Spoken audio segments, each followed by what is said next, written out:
At ngayong araw nga po ay magpapatuloy ang impeachment trial laban sa Vice Presidente. Pero bago magsimula ang mismong paglilitis mamaya, ay makakapanayam naman po natin ang live mula sa Senado si House Deputy Speaker Jay Cong-hun.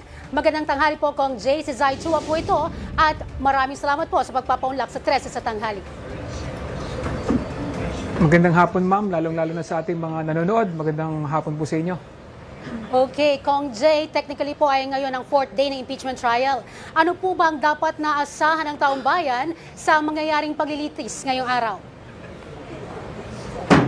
Well, inaasahan natin na magkakaroon ngayon ng maaksyon na hearing, no? Dahil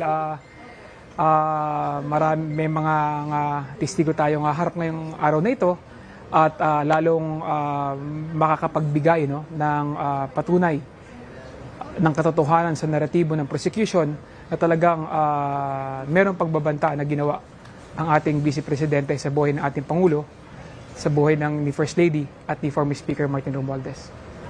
Okay, Kong Jay, nabanggit nyo nga po na inaasahan ang pagharap ngayong araw po ng mga witnesses katulad po ni NBI Regional Director Attorney Jeremy Lotoc, si Belinda Bello po ng House Legislative Security Bureau at ang dating Chief of Staff po ng OVP na si Attorney Zulaika Lopez bilang hostile witness. Ano po ba ang inyong inaasahan sa kanilang magiging testimonya at sa palagay po ba ninyo ay makakatulong po ang mga ito upang higit na mapagtibay ang Article 4 po kaugnay ng grave threats laban po sa Vice Presidente?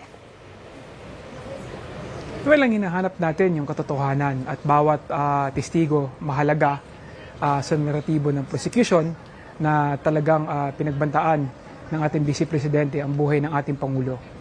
At hinahanap natin kung ano yung totoong nangyari at malaki ang magagawa ng ating mga testigo para maibigay yung kanilang nalalaman at yung totoong pangyayari nung gabing yon, no? Lalong-lalo na nung binigkas ni Vice President Sara Duterte yung mga pagbabanta niya sa buhay ng ating Pangulo. Okay, Kong Jay, nung nakaraang linggo po ay nanawagan itong si VP Sara Duterte na itigil na daw muna ang pamumulitika at ang impeachment case laban sa kanya. Ano po bang masasabi niyo sa pahayag na ito ng Bise? Wala naman namumulitika. Naghahanap lang naman tayo ng katotohanan, no? At dito sa impeachment trial at gusto natin malaman kung ano yung totoo at mapanagot kung sino yung dapat mapanagot. Okay, Kong Jay, ano naman po ang inyong mensahe sa publiko na nakatutok po ngayon sa paglilitis?